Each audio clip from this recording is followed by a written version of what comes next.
Thank you guys so much for joining us today on the app or on the computer, depending on what you're using. We're thankful that you're taking advantage of this resource and just hope that it's been a blessing to you. And if our church is continuing to feed you spiritually and being a blessing to you and your family, we would encourage you to continue to give. In particular, right now we're in the phase of getting ready to build out and extend our student ministry building. So you're already in the app or on the computer. All you have to do is go to give, and you can set up the giving either one time or reoccurring.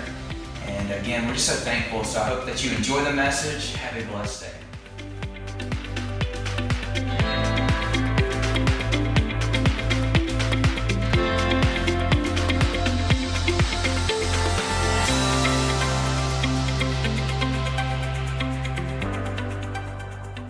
How many of y'all came here this morning to hear a word from God? All right, we'll warm y'all up. Was it still 32 degrees outside when you came in? Or had it warmed up a little bit?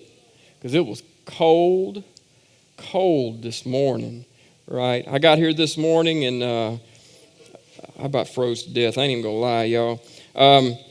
When we came here, me and Miss Dixie came here with our children. Lily was a baby. And we came here in January of 2012. And we had come from a very dead church. And when I say dead church, I want you to understand that I loved each and every person that we went to church with. And so I'm not speaking ill of individual people. I'm just telling you that the church environment that we had grown accustomed to, that we had came from. I was a youth pastor 6 years at that church for the past 6 years that we were there. And for the last 2 years, I was leading worship.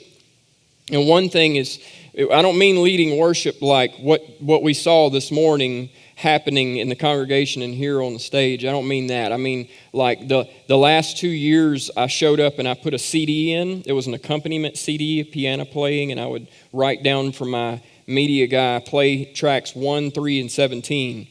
And it was just a piano. That was it. And there was no worship team and there was no choir. And then the last few months, we didn't even have a media guy to run it. And so I was running it on an iPad through an Apple TV from the pulpit.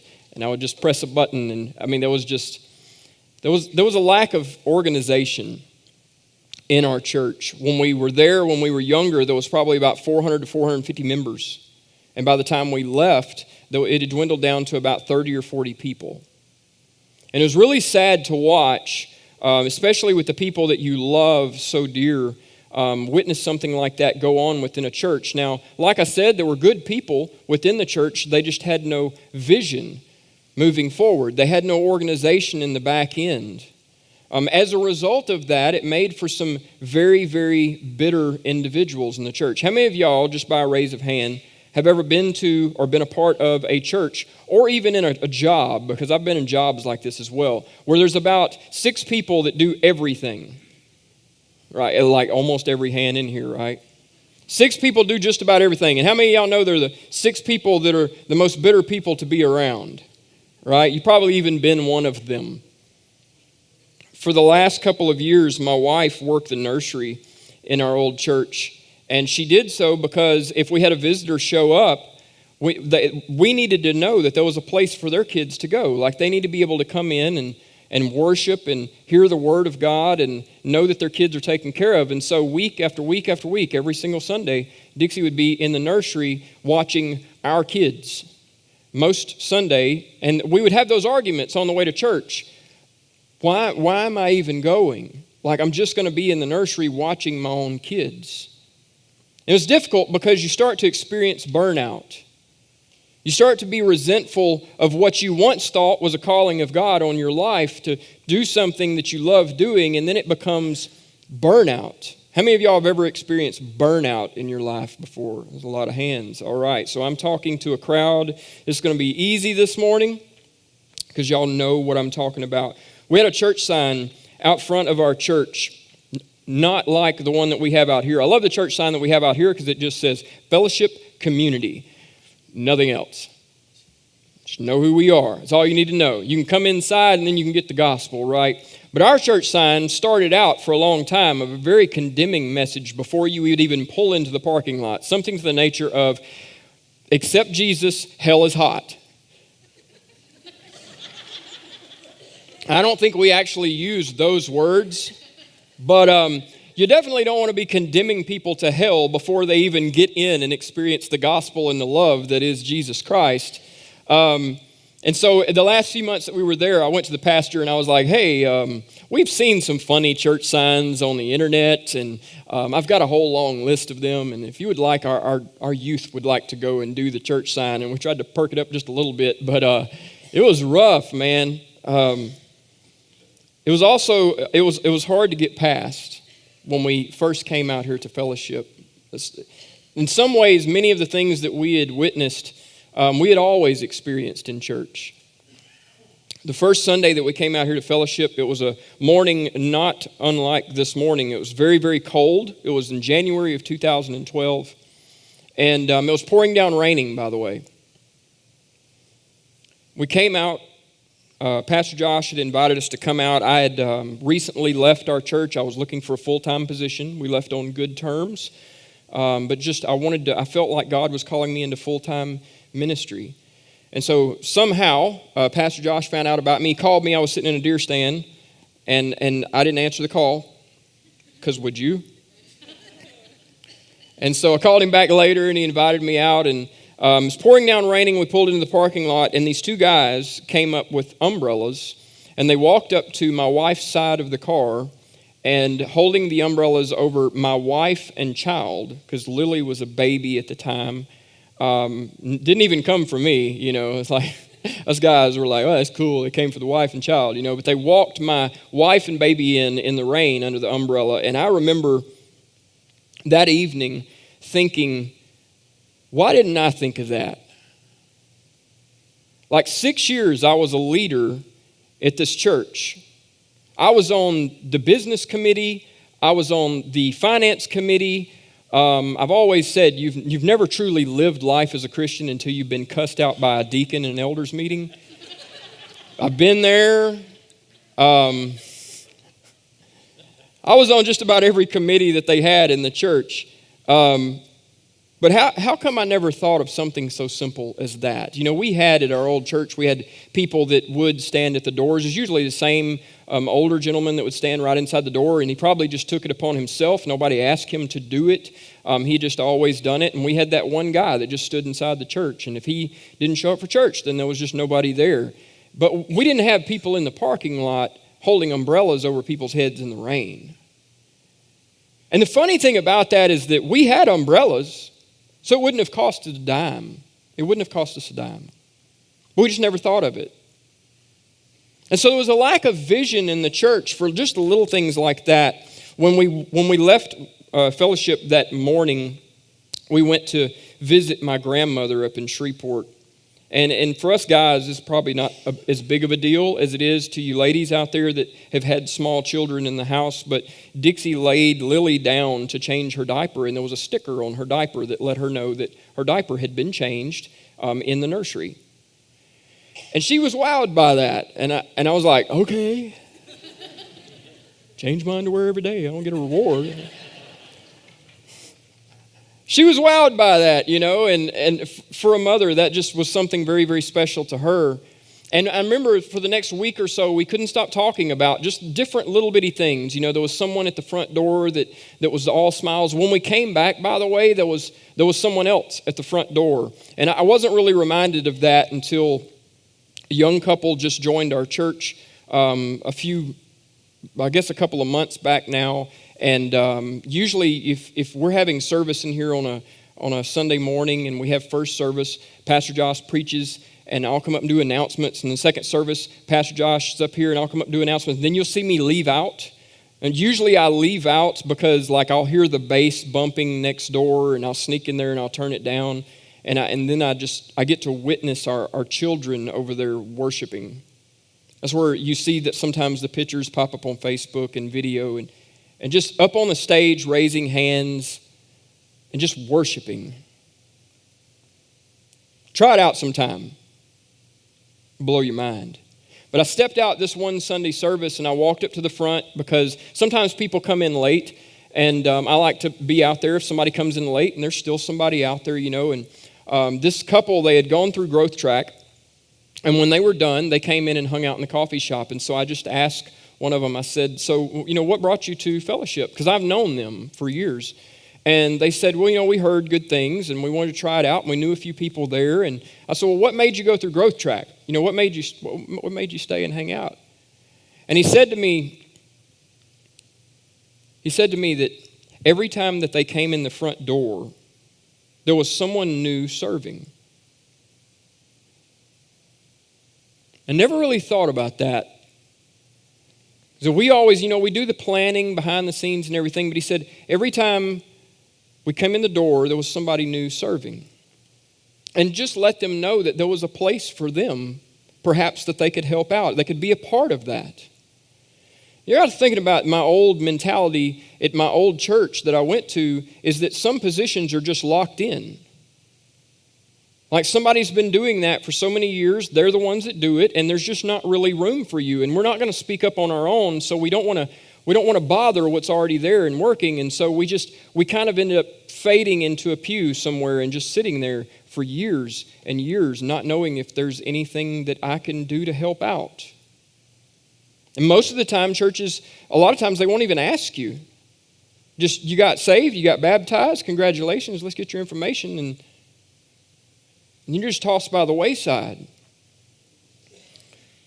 We stayed because once we got plugged in, we started seeing the organization behind the scenes, the huddles, the team huddles, the coaches' meetings. In the last couple of weeks, I went rock climbing with Pastor Josh and Miss Erica and Devin and Katie, and I started to play some video because it was really, really funny to watch. But we had a lot of fun, and then after it was all over, we sit down and had a meal, and I think my brother Colt, he joined us out there, and we just sat down and started planning events, talking about things like Fellovision, which we just had a couple of nights ago. And for those of you that don't know, Fellovision, the planning started on it last year, a month after the last Fellovision. And things like that I started to see them as there's a lot of effort that goes into making this happen, and there's lives being changed. You see, for a long time, I wanted to think when I walked in those doors and there was a smiling person at the door, I wanted to think that joy was fake.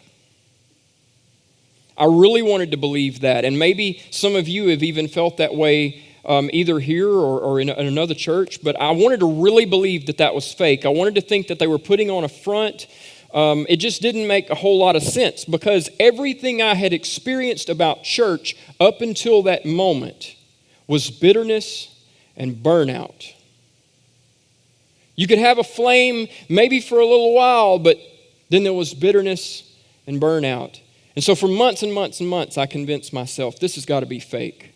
Like they're drinking the snake venom at some point. I just haven't found it yet. And so we got invited to this Dream Team party, and the Dream Team party came in the late summer, probably around August, September of 2012. We didn't know it at the time. It was the first one that the church had ever done, and it was as if they had been doing it for years, by the way. I didn't want to go because everything that I had experienced in churches, usually there was about 6 people that did everything. And I expected to go to a meeting where there would be 6 or 8 people probably, and they would be very bitter individuals. And I just did not have any interest in going and hanging out like that. And I was also told that it was kind of an appreciation, to say thank you. And I told Miss Dixie right before we were walking out the door, we were fully ready, and I said, I don't really care anything about going to this. And she talked me into it, and we walked in, and it was in the student ministry building, the last one that we actually had or were able to have in the student ministry building, and it was packed. There were dozens upon dozens of people in this room, and they are partying, they are having a great time. And I remember just standing in there looking around like, I don't get it. This is not what I'm used to. I remember that there were little strawberries done up like basketballs. They were delicious. I don't know who made them. That was 6 years ago, but whoever did it, thank you. They were great. They had a photo booth set up where you could take pictures, and they had funny props. And we still have the picture of me and my wife from that Dream Team party on our refrigerator because that's when it really sunk into me. And this is where I'm going with this. Before we get into the verses this morning, I want you guys to know there are over 40 people serving in our church just this morning. Now, you may have seen a couple of them out there in the parking lot in the freezing cold this morning, doing for you guys and for me what I experienced the first time I came in January of 2012 and I didn't understand. But don't ever discredit that and think that it's not a big deal. Because the entire experience put together from the parking lot, from the smiling faces out there to the greeters up here at the front door loving on you when you come in the front door and pointing you towards the coffee, and the people back here in fellowship, kids serving this morning that are not even going to hear the message right now, and over here in kids' church and right back here in the media booth that have backup plans just in case anything goes wrong. They know exactly what to do. But there are over 40 people serving this morning faithfully. And then next week when you come back, you're going to see different faces. And those people are going to be taking a break. And it is so amazing to me. We have over 200 people on our dream team that actively serve in our church. I know, right? That's awesome. So if you've never been to a dream team party, we party. So one thing I wanted to remind you guys of this morning is that your service that you're doing, you should know by now, it's not for Pastor Josh, it's not for me, you're serving God. You're loving His people. You're growing the church. Every single baptism that you see, that is a payoff right there of your service to the Lord. Because that started with an experience. I know that you weren't on the stage preaching the Word of God, but the whole experience together, you're showing love. They cannot get away from the love of Christ from the parking lot until they leave back out. It's pretty amazing. And so I want to thank you guys for being a part of that. In our old church, we may have experienced six baptisms in 6 months. And so it was kind of a big deal. We were so excited. We were desperate for baptisms. But here we've experienced that in the last 2 months. And if you go a couple of months back, there were even more. So I'm telling you guys, God is doing a great work here at Fellowship. For those of you serving, thank you so much. We know you sacrifice. We know you put in the time. There's moments when you're behind the scenes and you're like, hey, I can't be there. Can you serve for me? And somebody's like, yep. And there's just so many awesome stories. You can see a lot of those testimonies in the FCC app when you read the team huddles as well. But thank you guys. And the second thing that I wanted to share with you guys this morning is for those of you that might be visiting with us this morning and might feel the same way that I did when I showed up here in January of 2012. Maybe you too have thought there's got to be something. Maybe you too have thought they're just a little bit too happy for my blood. I was there. I'm here to tell you this morning, it's real. God is working here and there is a place for you. We're going to dive into the Word this morning and see what God says about this. We're going to talk a little bit about Growth Track and why we mention it every single Sunday and why you can't even go to the bathroom without it being plastered right there on the wall. It's everywhere. We're going to tell you why we do that, because we don't do these things just to do them. We don't do them for tradition. We do them because we see lives being changed and surrendered to Jesus Christ. So if you will, join me in Ephesians chapter 3, verse 14 this morning. I'm reading out of the New Living Translation on some of these verses, New International Version out of some of these verses, and they will be on the screen if you've got anything other than that. Ephesians chapter 3, verse 14, it says, and you think about all these things that we just discussed, it says, when I think of all of this, I fall to my knees and I pray to the Father, the creator of everything in heaven and on earth. And I pray that from His glorious unlimited resources that He will empower you with the inner strength through His Spirit. And then Christ will make His home in your hearts as you trust in Him. It goes on to say, your roots will grow down into God's love and keep you strong. Now, I've got some questions in your notes in your bulletin, in your worship guides this morning that I've written down, and I want you to ask these questions inwardly. Now, if you're here and you're a member of FCC and you've been actively serving, like I said, that's great. This might just be a reminder to you that your service is important. We love what you do, and reignite your fire as to the why behind why we do it. For those of you that are visiting with us, hopefully it will show you some things about yourself and maybe get you over that hump. And maybe we can go through Growth Track next week. I don't know. Maybe find out what the next step is for your life. So the first question there, for you to think inwardly, what are you growing your roots into? What are you growing your roots into? Now, the verse says, your roots will grow down into God's love and keep you strong. Many of us have many different focuses in our life that sometimes for a season we'll focus on primarily. Sometimes it might be your marriage, sometimes it might be your job, sometimes it might be your kids. And there's nothing wrong with these things, but they are not a firm foundation on which to grow from.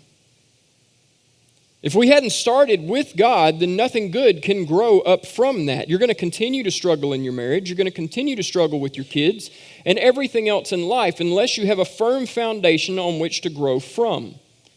And so I'm asking you this morning, what are you growing your roots into? The most interesting thing about building a sermon, I guess, not only do you come up with way more than you have time to share. I had to cut like a third of my message out this morning just so we could get you guys in here, or else we would still be here for the first service. But you will also find you'll start, when you're preparing a lesson or anything like that, you'll start in God's Word, and you'll start like, okay, you'll start praying, what would you have me say? And then before you know it, you're reading some commentary and some other guy's opinion, and you might be looking up the meaning behind certain words, and then before you know it, you find yourself online and doing research, and then you find yourself on a forestry website and just reading like, oh yeah, this tree's pretty cool. I found this quote on this random forestry website about the way trees grow. A tree that develops a deep, strong root structure can withstand heavy winds without toppling to the ground. The roots of a tree continue to grow throughout the tree's lifespan, always expanding outward and downward, and it depends on its roots to reach deep into the soil to search for what it requires to survive. So if you've been searching this morning to the answer to a healthy marriage, to the answer to a healthier relationship with your kids or in your job, you must first plant yourself in Jesus Christ. All good things spring up through Him. You got to have deep roots. You got to be plugged in somewhere, and we'll explain what plugged in actually means.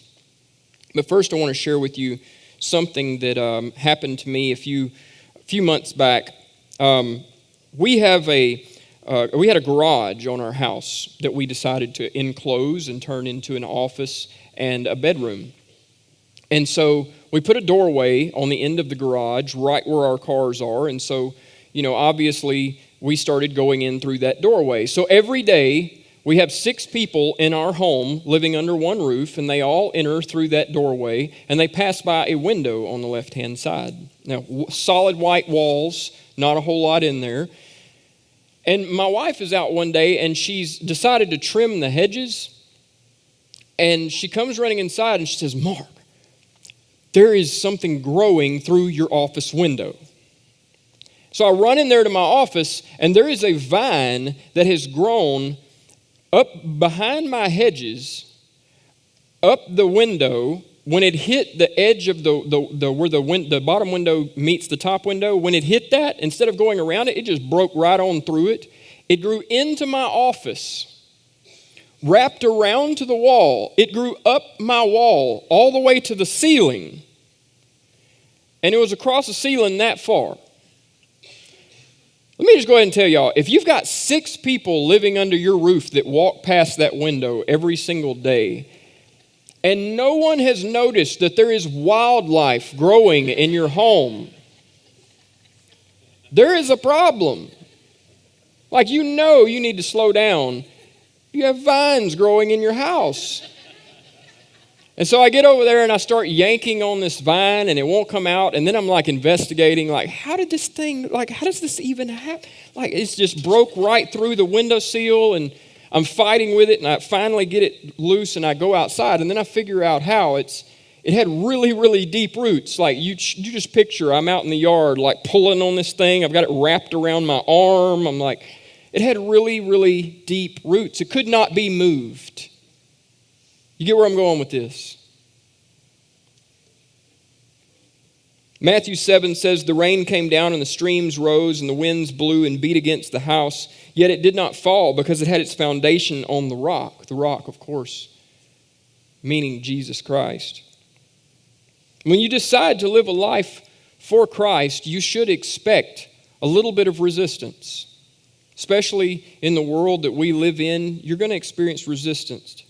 That window was the resistance to this deeply rooted vine, but it didn't phase it. It had deep roots. It just grew right on through it. Broke the seal in my window and everything. Still to this day, I'll never figure it out. It's what John 10:10 says. The thief comes only to steal, kill, and destroy, but Jesus said, I have come that you may have life to the full. I think that's what we're all searching for when we come here on a Sunday morning. We're wanting to experience life to the full. We want a close relationship with Jesus Christ. But I don't want you to be distracted. Prioritize things in your life so that everything flows from God. So continue reading in Ephesians chapter 3. It says, and you may have the power to understand, as all God's people should, how wide, how long, how high, and how deep God's love is. May you experience the love of Christ, though it is too great to understand fully, and then you will be made complete with all the fullness of life and power that comes from God. I told you guys I have some questions for you to think about and consider this morning. Number one, or the next question here is, am I living in the comfort zone? Now, these are dangerous words. In a church in the South, you don't talk about things like comfort zone because we all know the comfort zone is a dangerous place to be. You never get comfortable. You've heard this said in churches before, but I'm here to tell you that many of us convince ourselves that stepping out of the comfort zone is even more dangerous than staying in it. And so what do we find ourselves doing? We find ourselves just coming to church when we can and not getting plugged in and not getting involved. Well, why don't we? I mean, what is the real reason behind this? Well, we have fears in our life. And to be perfectly honest with you, you may laugh at me, but most of these fears are rooted in the fear of men. We fear that if God changes up too much in our life, then we're going to miss out. We fear that we might lose friends. We feel that others might see us as a bit odd. I've been in a workplace, I've worked around people that did not have clean mouths, that did not have anything to do with God at all. And it was a very difficult place to work in to be a Christian, because if you live out your Christian life amongst them, you're going to be a little bit odd. And it's just something that we all need to accept. You should be a little bit strange because you are strangers in a strange land. This is not our home. Our home is eternal. And so we are living for that. We are not living for this world. But I think that most of our fears are rooted in the fear of men, though we probably would not admit it. I used to come every Sunday and sit for an hour and listen intently, and then I would go on about my week. And I soon realized that I wasn't attending church necessarily because I loved God. I was attending church because I was really afraid of where death would take me.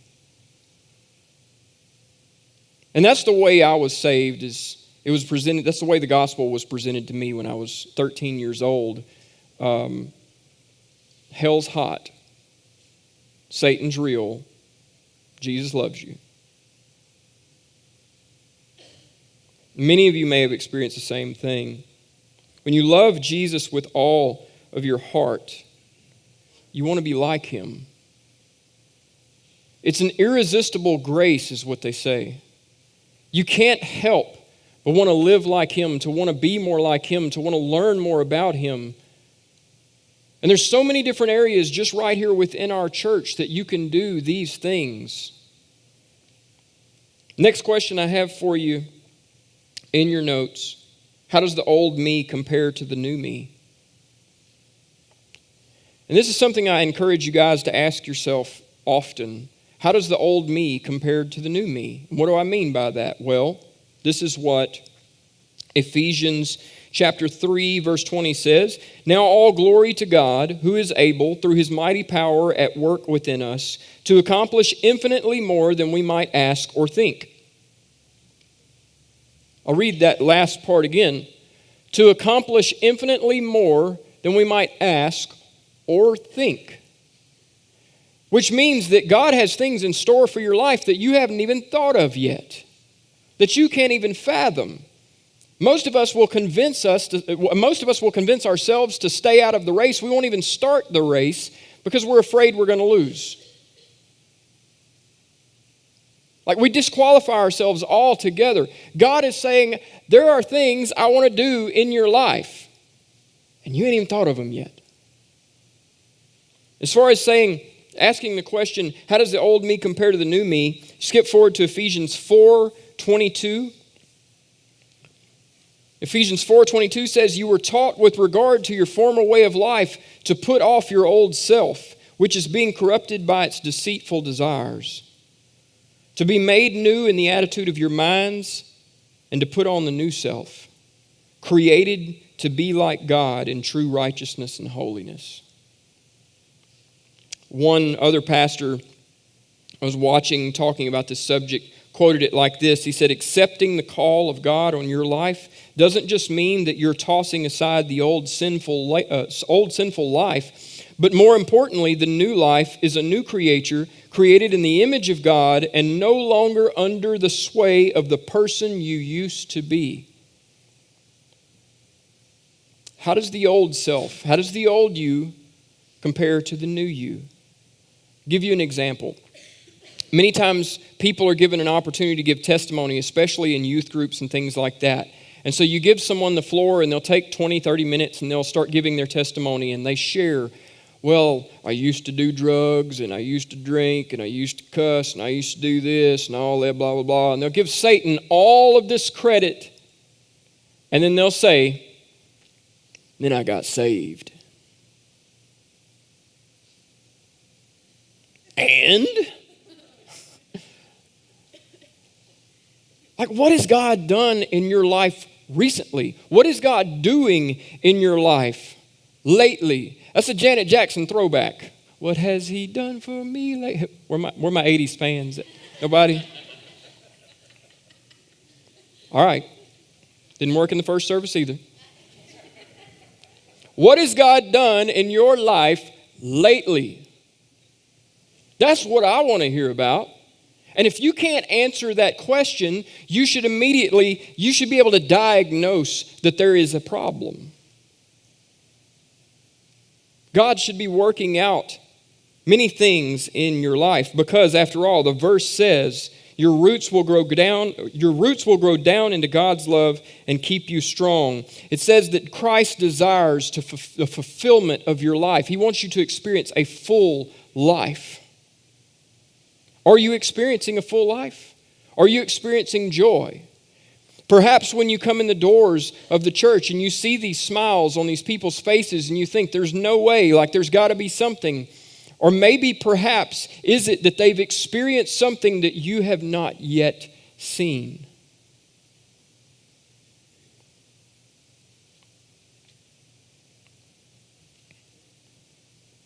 How does the old me compare to the new me? Next question in your notes, what steps can I take to start fresh? So we talk about all these things.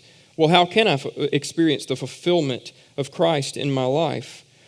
What steps can I take to start fresh? Well, at the end of service, we're going to have an altar call. And you can walk down, and you pray the sinner's prayer, and then we're going to have someone step to the side of you, and they're going to take down your information, your family information, the blood sample, all that good stuff.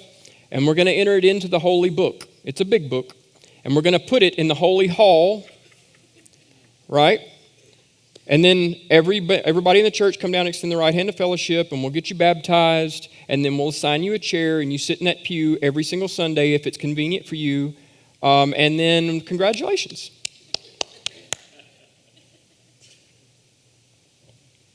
Is this what we have chalked salvation? And is this what Jesus died for? Is this what we chalked it up to?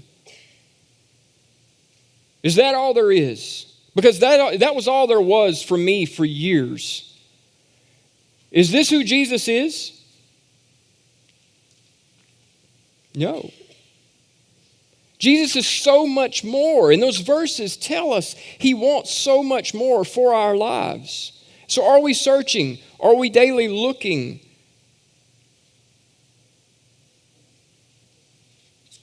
You may have noticed that every single Sunday we mention things like growth track and small groups. You can't even go to the bathroom without seeing it.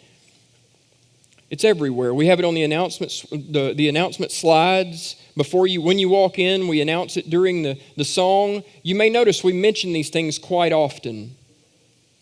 It's because we believe in them. We're not doing these things for tradition. We're not doing these things just simply because it was a good idea at the time and therefore we're going to keep doing them. Like, we see lives changing. I have seen, just in the 6 years that I've been here, I've witnessed a lady in our church that went to school to work at a college as a professor and then quit her job to come on as a children's pastor in our church. I myself left a job to come on as a pastor in this church. I have seen leaders raised up that came in and experienced and went through growth track and got involved in small groups, and they're bringing meals to homes when people are in need. I've seen lives change, not just through a salvation and a baptism, but I'm talking about people experiencing the fulfillment of the gospel in their life. And then you see their joy and their love for one another.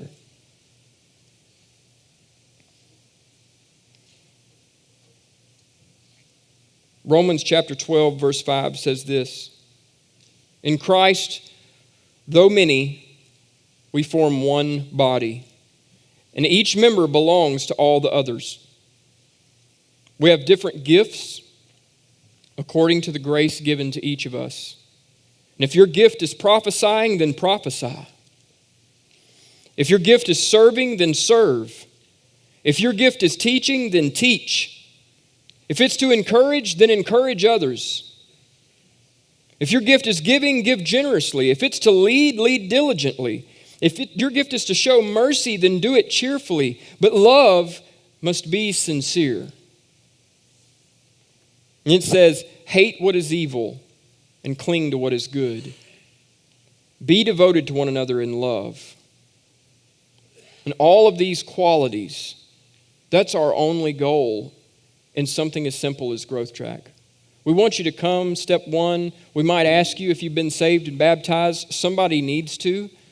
And step two, we're going to ask you a lot of questions about yourself. You take it home. We don't keep it, but it's just to help you. Like, I knew what I was gifted in when I first came here. I've witnessed some other things since I've been here about myself, but I knew I wanted to be a youth minister.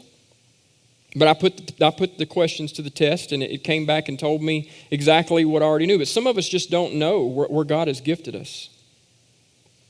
And so that's what it's there for, step two. And then step three is just an opportunity to say, hey, I know you've seen people greeting at the door, but that's not their job every Sunday. We would love to have you. You would be a great greeter.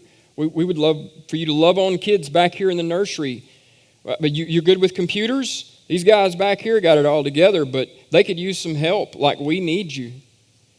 We can make this happen, and we can change lives.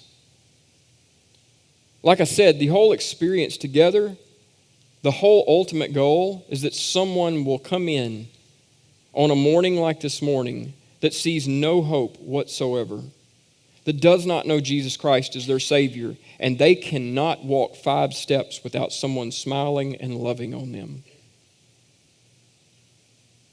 It's to show hope. We're to be a light in the darkness, and some of you in here this morning came in, and there's darkness in your life, and that's exactly what you're needing. Next point is this: you need to cultivate God's presence in your life. You need to cultivate God's presence in your life. We've already talked about step 2 and what the emphasis is in there, and discovering the gifts that God has equipped you with. I love the testimony that was shared with me about a month ago from the young man in our church, saying every time he came in, he saw a different face.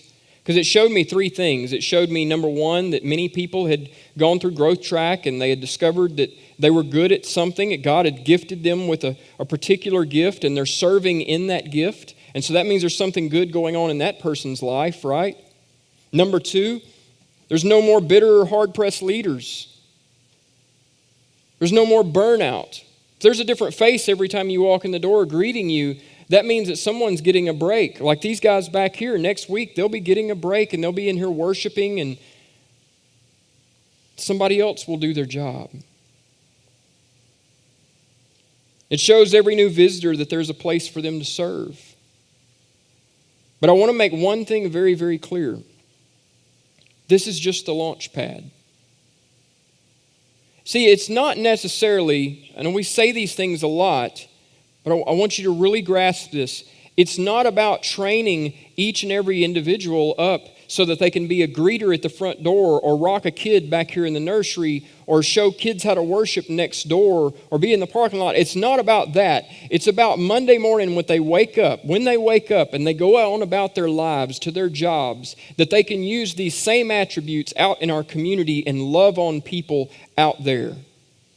Look, there's a reason why every time the school has some sort of event that they call our church and say, we want you there with your blue shirts on. Because they know the experience they're going to get is people are going to love on other people and show that there are still Christians in this world that love Jesus enough to love his people. That's what we're building. We're not building the teams so that we can serve one Sunday a month. We're building the teams because we're changing a community. That's what you're doing. I shared this message this past week with a young man.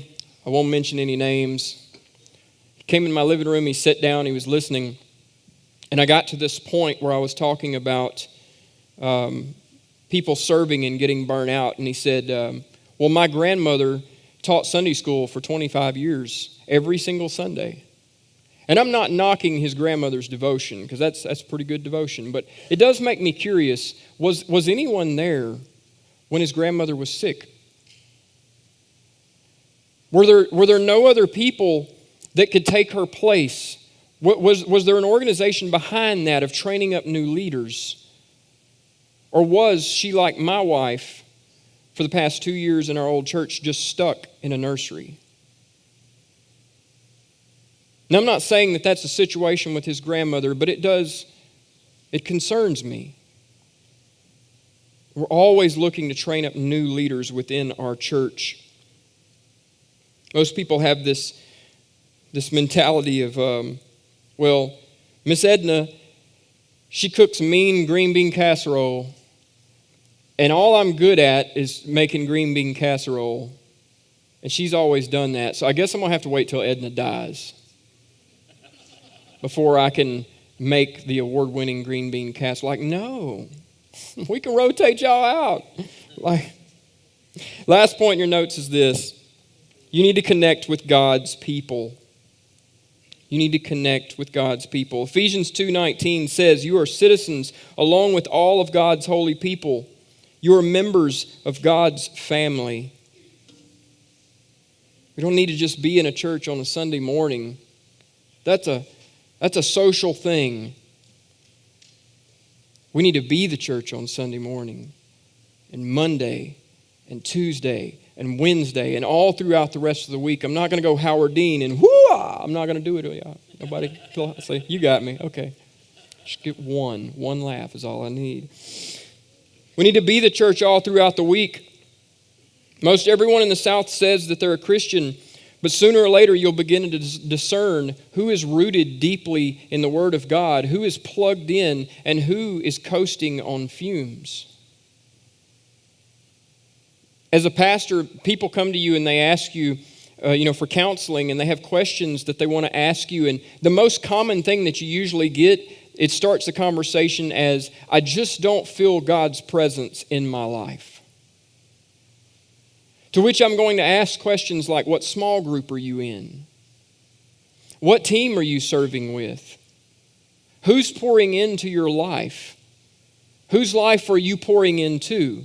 And most importantly, who's holding you accountable?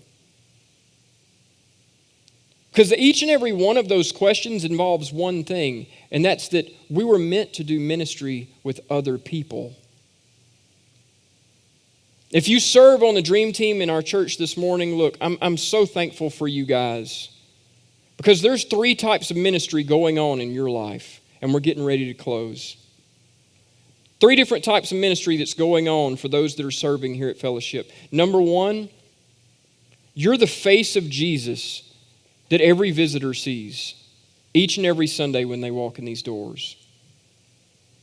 You might be the only Jesus they see throughout the week. Their life might be surrounded by darkness all week long. But that's the first way that you're ministering to other people, through a smile, through a warm hug, or just watching their kids for them. Second way that ministry is happening in your life, if you're on the dream team, is you're discipling others on your team. Believe it or not, there are other people always looking to you. They're following your example. That's why we do emphasize in Growth Track an honor code for our church. It's very important that people know what that calling means and how we are to live. We want our leaders to share in that. And the third way that you're involved in ministry is you're being discipled yourself. All the way up to our pastor, he has someone in his life that pours into his life. Everyone's being discipled. I myself am being discipled. But if you're on a team here in the church, it means that not only are you pouring into someone's life, but someone is pouring into yours, and that is how ministry is done. That's the gospel. We are to love others. Iron sharpens iron, right? If church just becomes a checkbox that you mark off on your weekly task, then you've missed it and you're not experiencing the fulfillment of God in your life. I'm telling you this morning, it is here, it is not fake. There is an opportunity, and we would love to have you as a part of our church as well. If y'all would stand with me. I want to tell you this morning a story as we close. There was a comedian that was on the radio this last week, and I was listening to. I found me a clean station where I could actually listen to a little bit of comedy. And this comedian says that he went to Taco Bell. And he says when he walked in, there was this young man, and he was standing at the counter, and he's leaned over the counter, right? He's kind of hunched over the counter like he's got his uniform on, and he's got his hood on, and he's not even acknowledged that I've walked in. He says, I walk in, and he's just like slumped over, and he's doing something on his phone, probably Snapchatting, something like that. And he says, I walk up to the counter, and I kind of pat the counter. He says, there's nobody else to be found. I don't know if they were hiding in the back or what. And he said, this guy just kind of looks up at me, rolls his eyes, puts his phone down beside him, and says, what can I get you? And he said, no, welcome to Taco Bell. No, hey, how you doing today? Like nothing, just what can I get you? And rolls his eyes. He said, by now I'm getting ready to give him my order. He said, the first time I gave him my order, he said, in the middle of me talking, he picks up his phone and he's looking at it and he sets it back down, and then I have to repeat my order to him. He said, this kid just looks disgusted that I'm even there. Like, why would you interfere in my employment? And so he says, I decided to level with the kid. Obviously, he's having a bad day. He said, I decided to level with this kid. And I asked him, like, what's your deal, man? Like, what's going on? Like, you look like you're having a bad day. What's up? And he said, surprisingly, the kid related back to him. And he says, man, I'm just burnt out. Just burnt out. He said, I looked at him and said, son, you were never lit. And I think that's where some of us are at this morning. You see, when God ignites your fire, it doesn't burn out. You're lit. It's the reason why my heart just overflows with joy just even sharing this message with you this morning, because we have so many people in our church, like they're lit. It's what the teenagers call it these days. Like when the party's lit, is lit. Like we are lit. We are on fire. I'm telling you, you can experience that too. Thank you so much. We're going to close in prayer.